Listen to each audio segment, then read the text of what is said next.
Tout ce qui brille n'est pas or et tout ce qui t'entoure ne veulent pas ton bien. Dans cette vidéo, je vais te donner 3 signes pour que tu puisses identifier des amitiés toxiques. Je parle ici des personnes qui t'entourent, à qui tu fais confiance, que tu aimes même probablement beaucoup, mais qui en fait ne veulent pas tant que ça ton bien. Peu importe ce qu'ils peuvent dire de temps en temps, au travers de cette vidéo, tu auras des éléments clés pour pouvoir les détecter, les démasquer. Et je pense qu'il faut partager cette vidéo parce qu'on est tous d'accord que on ne peut pas réussir dans un environnement négatif. On ne peut pas réussir entouré de personnes qui nous veulent du mal. Et c'est important donc que les uns et les autres puissent avoir les éléments pour détecter ceux autour d'eux qui ne leur veulent pas du bien afin de pouvoir faire le ménage. On est en début d'année et c'est le moment des grands changements et des grandes décisions. Vous savez, on a tendance à penser que dans la vie, le meilleur moment pour identifier les gens qui ne te veulent pas du bien, c'est quand les choses vont mal. En réalité, je finis par penser aujourd'hui que le meilleur moment pour identifier les gens qui ne te veulent pas du bien, c'est quand tu as réussi quelque chose. C'est pas quand les choses vont mal pour toi. Parce qu'en fait, quelqu'un qui ne te veut pas fondamentalement du bien, quand les choses ne vont pas bien pour toi, en fait, il peut être présent là. Il peut être là quand tu as un deuil. Il peut être là quand tu as une mauvaise nouvelle. Il peut être là quand tu perds ton boulot. Il peut être là quand quelque chose de difficile t'arrive. Mais au fond, ce qu'il va manifester, c'est de la pitié. Or, la pitié est un sentiment de supériorité. On a de la pitié pour les gens quand on estime qu'on est supérieur à eux. Donc, je pense que les moments difficiles ne sont pas toujours les meilleurs indicateurs, même si c'est vrai que dans un moment difficile, tu peux aussi voir de manière flagrante qui te supporte, qui est là, qui participe. Mais je pense que les moments de joie sont de grands révélateurs. Parce que quand tu réussis quelque chose, aussi petit soit-il, eh bien, c'est un excellent moment pour voir qui va se réjouir avec toi. Parce que c'est très difficile pour quelqu'un qui est jaloux, pour quelqu'un qui est envieux, de réellement prendre plaisir aux choses qui arrivent aux autres.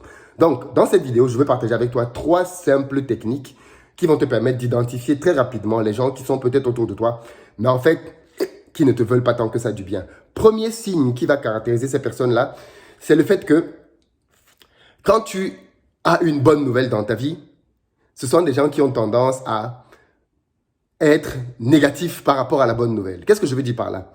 Tu peux par exemple avoir, je sais pas moi, une promotion à ton boulot et tout le monde te félicite, enfin tout le monde, les gens te félicitent, mais les gens jaloux vont avoir ceci de particulier qu'ils vont, en plus de la félicitation, s'ils te félicitent même, trouver le moyen de dire quelque chose de dégradant ou de diminutif après. C'est-à-dire que on va dire du genre, oui, tu as réussi, mais bon, c'était pas très difficile non plus, hein, regarde tous ceux qui ont réussi.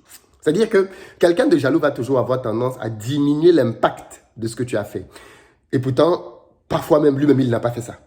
C'est-à-dire que quelqu'un de jaloux, c'est quelqu'un qui va souvent avoir tendance à donner le sentiment que ouais, mais ce que tu fais, c'est un peu normal, quoi. Je veux dire, avoir son examen, c'est normal. Avoir sa voiture, c'est normal. Acheter sa maison, c'est normal. Donc, en fait, quelqu'un de jaloux, c'est quelqu'un qui va tendance à faire croire que tout ce que tu fais, en fait, n'a rien d'exceptionnel.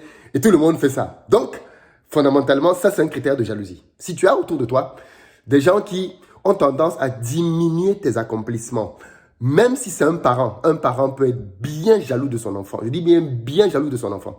Même si c'est un parent, à plus forte raison quelqu'un d'externe, si c'est quelqu'un qui a tendance à diminuer l'impact de ce que tu fais, a tendance à faire comprendre que les autres aussi ont fait la même chose, ou alors que tu n'es pas exceptionnel parce que tu as fait ça, il y a peut-être de la jalousie là derrière. Il y a peut-être quelque chose qui picote dans son cœur quand tu fais quelque chose de bien. Et ça, il faut pouvoir faire gaffe à ce genre de personnes et peut-être même ne plus simplement leur dire ce que tu fais. Deuxième signe des personnes qui sont jalouses, et ça c'est clairement un classique, quand tu fais quelque chose dans ta vie, la personne jalouse va essayer de faire la même chose et parfois même mieux que toi. Du moins en apparence. Par exemple, si tu achètes une voiture parce que, bon, mais voilà, tu as eu une promotion, tu as eu de l'argent, tu as décidé de te faire plaisir, boum, tu as acheté une voiture. Tu sais ce que la personne jalouse va faire? La personne jalouse va, elle aussi, aller acheter une voiture. Parfois la même que toi. Ouais. Ou alors, une voiture plus grande que la tienne. C'est-à-dire, il va prendre, ou elle va prendre une voiture beaucoup plus grande que toi pour te montrer que, oh, c'est pas parce que tu as acheté une voiture que tu crois que tu es quelqu'un. Hein? Moi-même, je peux acheter une voiture plus grande et plus belle que la tienne. Ça, c'est la jalousie. Ça, c'est clairement la jalousie. Ce sont des personnes qui vivent dans la comparaison avec les autres. Ce sont des personnes qui sont permanemment en train de se comparer aux autres. Si tel a fait le truc, en fait, ce sont les autres qui sont le baromètre d'accomplissement. Dans sa vie, peut-être qu'il n'avait pas besoin d'une voiture. Ou même, peut-être même qu'il n'avait pas besoin d'une maison.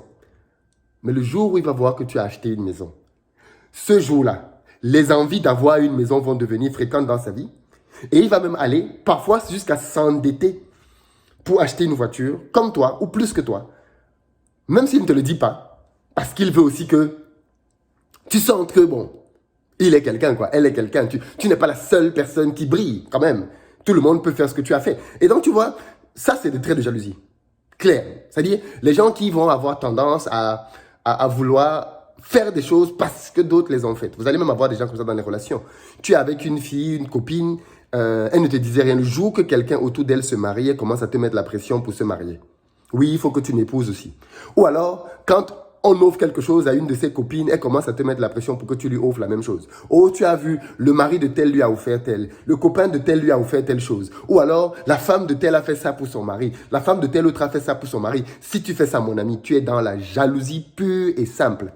Les autres sont devenus ton indicateur dans ta vie et tu fais les choses parce que tu veux ressembler aux autres, tu veux te comparer aux autres et ça, c'est de la jalousie.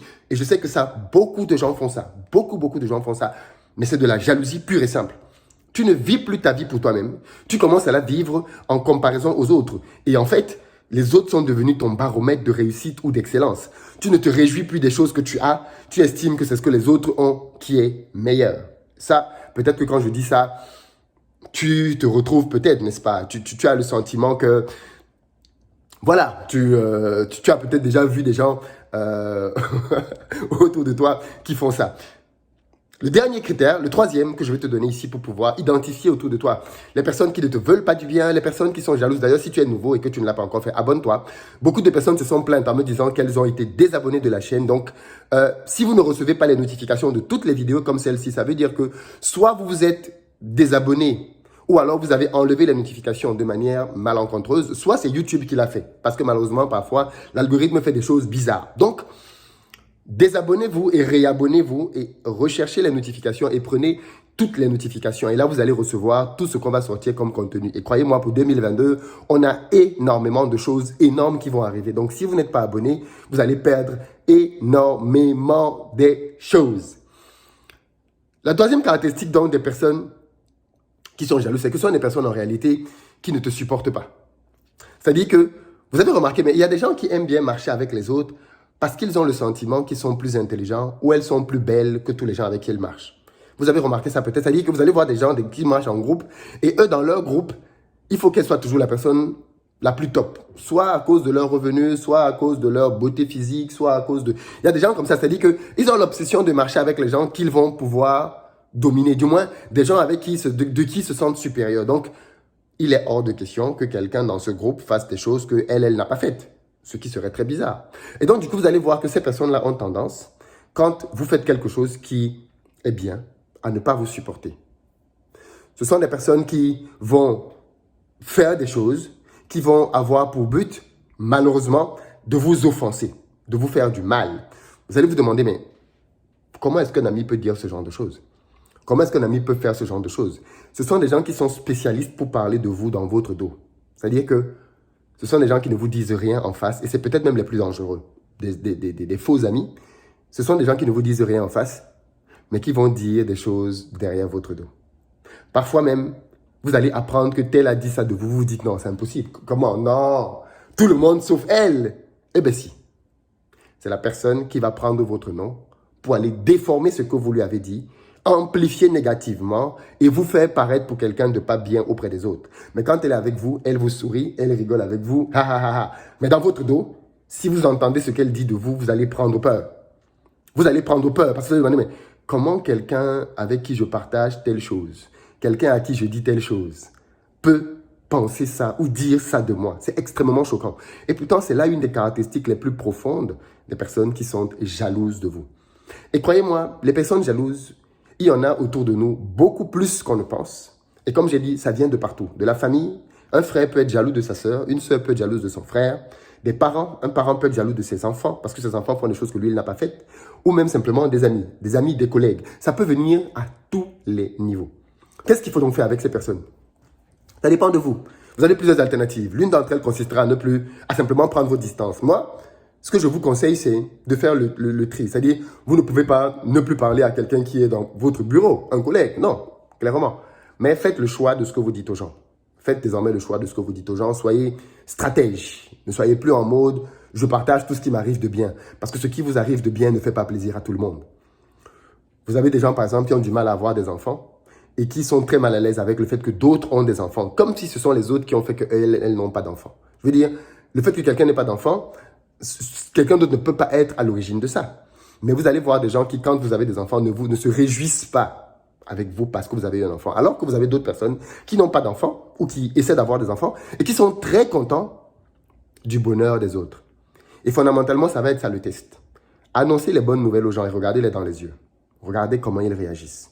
Regardez s'ils font des faux sourires. Regardez si leur joie est authentique. Regardez s'ils sont même plus contents que vous parfois. Parce que c'est ça un ami. Un ami se réjouit pour toi au-delà même de toi-même. Ça, c'est un vrai ami. Quelqu'un il ne regarde pas sa situation, il regarde à ce qui t'arrive et il est juste waouh. Mais ce genre d'amis-là, ça ne court pas les rues. Donc, n'ayez pas la naïveté de penser que parce que vous connaissez tel depuis tel nombre d'années. Non. Il y a des gens qui sont à côté de vous pour s'assurer que vous n'évoluez pas. C'est-à-dire que le jour où vous essayez d'évoluer, boum. Voilà parce que je voulais te partager. Dis-moi ce que tu en penses dans les commentaires. Partage la vidéo. Je pense qu'elle peut vraiment faire écho dans la vie de quelqu'un, surtout en cette période festive dans laquelle, comme j'aime bien le dire, est l'une des périodes les plus hypocrites de l'année. Donc, partageons et on avance.